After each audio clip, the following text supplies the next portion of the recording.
thing to remember is that when you look back on the work that you do and you cringe because you're like, oh, that was so bad, like that's good. If you don't look back on your work and cringe, then that means you're not growing. Welcome to Most Likely To, a podcast presented by Donors Choose. If you can see it, you can be it. Today you'll hear from Mike Watanabe. Mike is the Chief Creative Officer at BrainPop, the beloved edtech platform and movies you may know from your elementary and middle school days. He was the first animator on the project and created the characters of Tim and Moby, but you may recognize him as the voice of Tim on BrainPop. On today's episode, Mike talks about growing up in Hawaii, the creative process, and how to make something 10% funnier.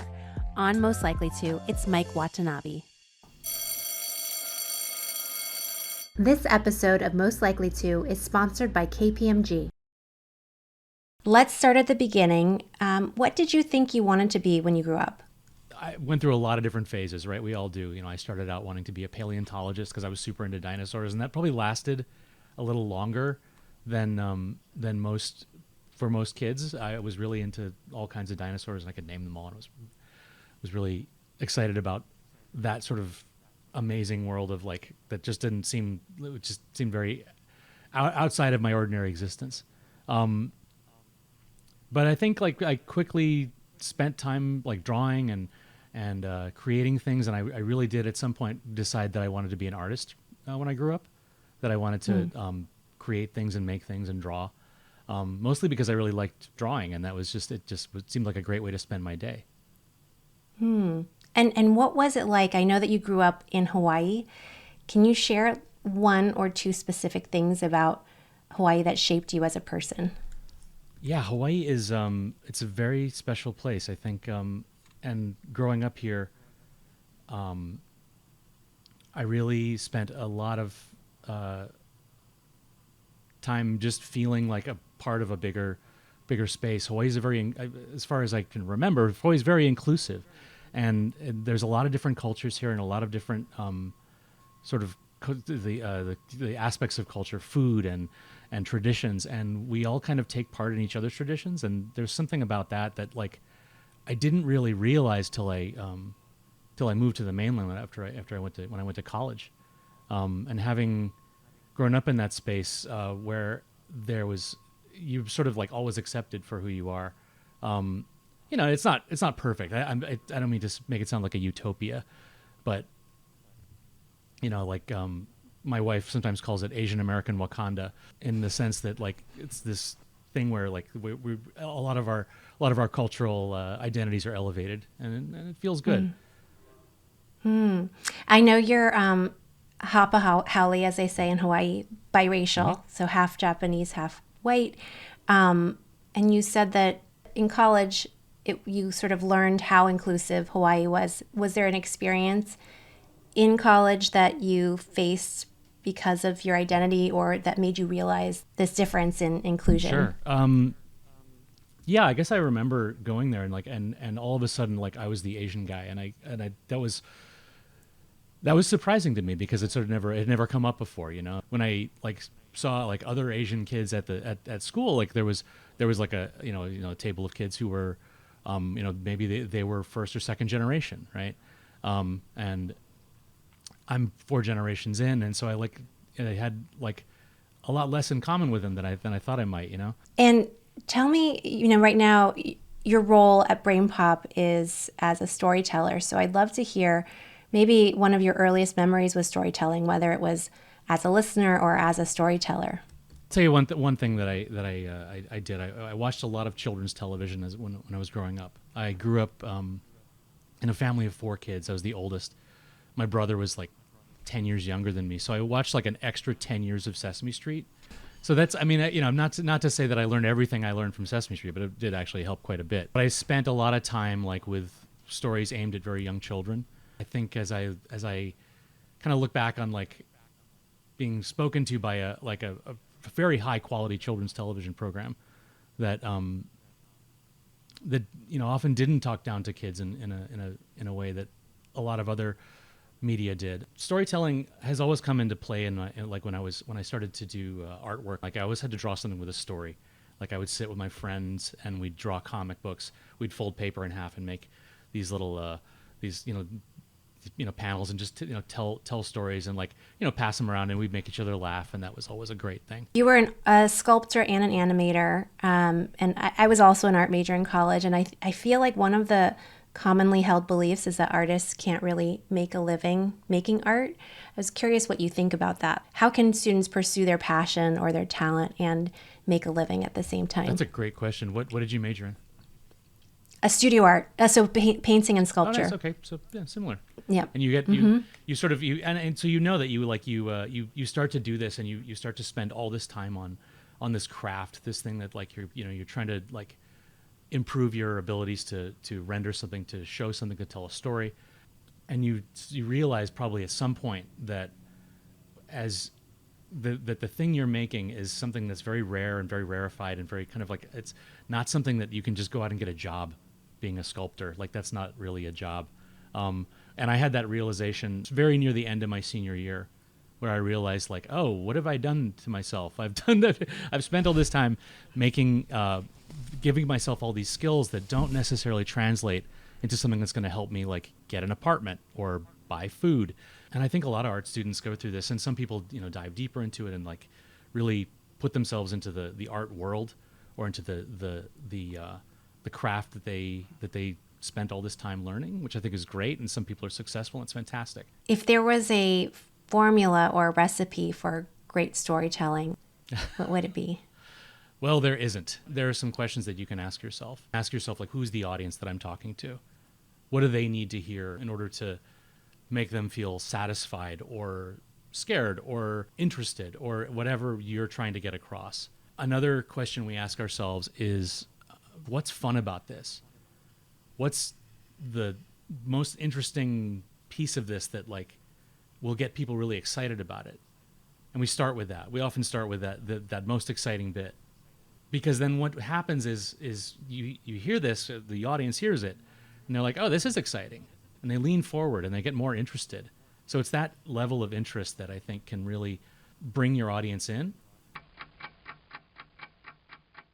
Hi, this is Cliff from PS371K. You seem to use a lot of humor in your cartoons. How do you come up with your jokes? A lot of times you start with well, what's a basic funny thing that could happen here? Somebody spilling something, someone slipping and falling. There's a sort of this base level of a joke that you can start with. And a lot of people get that and they finish with that. And they're like, okay, done, I finished it, I wrote a joke.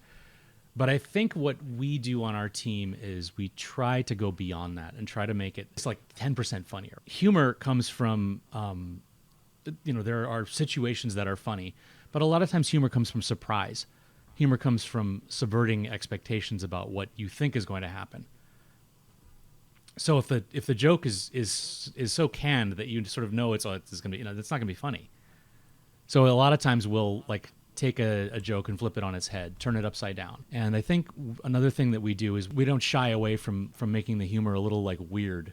Can you give an example of a weird joke that you've incorporated that, or just even how you've made something from funny to 10% funnier? There's one movie where Tim installs a voice chip in Moby because Moby, the robot, only beeps, right? He only makes that little noise.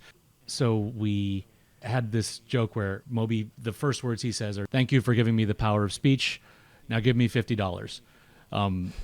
And we did this thing, I think, where Moby says, "Give me $50," and he keeps saying it and he keeps saying it. It's one of those things where it's not funny, and then it sort of becomes funny again. You try not to remember the 90% version. And at BrainPop, you not only lead this team of artists and writers, but you also voice over one of the beloved characters, Tim. Yes. So tell us the origin story of Tim and Moby, and how did you come up with these characters, and also how do you get into character once you're doing a voiceover? Okay, so the origins of Tim and Moby. So I started off making these short animations about health, like the body. I did the first two movies we did are Skeleton and Cells. I realized that we needed to have some characters there kind of talking to the camera, kind of explaining what we're trying to explain. I started out thinking okay, we'll just have a character standing there talking. And there's sort of not enough there. It's a story, someone's telling a story, but without someone going back and forth, asking questions like we're doing now, it's a little strange. So what I did was I created two characters, thinking that we could have like this like kind of dialogue between the two. And I made one of them a robot because I think robots are kind of cool and fun. And like I think the dynamic I was thinking about, God, I did watch a lot of Sesame Street because it's like Ernie and Bert, right? There's this sort of like classic odd couple where one person's a little uptight, the other one's a little looser. One is going this way, the other one's going that way, and they work together. And that together they make a sort of a more interesting dynamic. And so when we started doing this, like we couldn't afford to hire somebody to do the voice. So what I did was I just threw in my own voice as a scratch track for one of them. And then I think for Tim. And then for Moby, I thought, well, maybe I'll try to do a different voice. And I realized, okay, I can only do this one voice.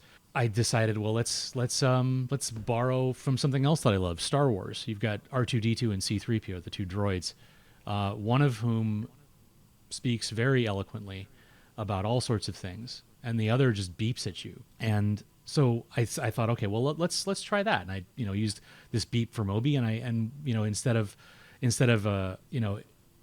emoting with the sound, I tried to emote with the robot's voice and face, and yeah, I think it works. Now that you say that, it's so clear that it has like allusions to Star Wars, and I didn't even realize it before, but that's really well done. I'm gonna switch over to some advice for our listeners. I'd love to first hear, how can young aspiring storytellers develop their skills, or what's one or two simple things that they can do right now to grow their storytelling muscles? I mean, start telling stories. I think you start making stories, whether you're speaking them out loud, which is actually not my forte, as you could probably tell. But write them down. Like write a story, and then like take a look at it and like put it in a drawer, and then take it out a couple days later and read it. And you just remember that everything you do is a first draft, and it's fine. First drafts are great. If you read something that you wrote and you're like, oh, that's not great, you can do it again.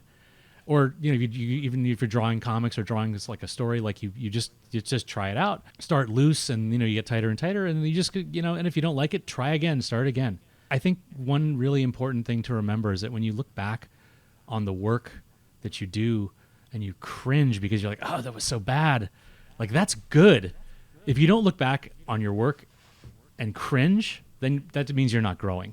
Yeah, actually, okay. If you could also just share, if there's any folks out there that are interested in animation, what are one or two things that they could do now in their school years to just explore that path? What would you recommend? I think let's see. So I think if I'm thinking about this from a chief creative officer point of view, when we hire animators, one thing that I've noticed is that it is possible to learn animation pretty quickly, but you have to know how to draw.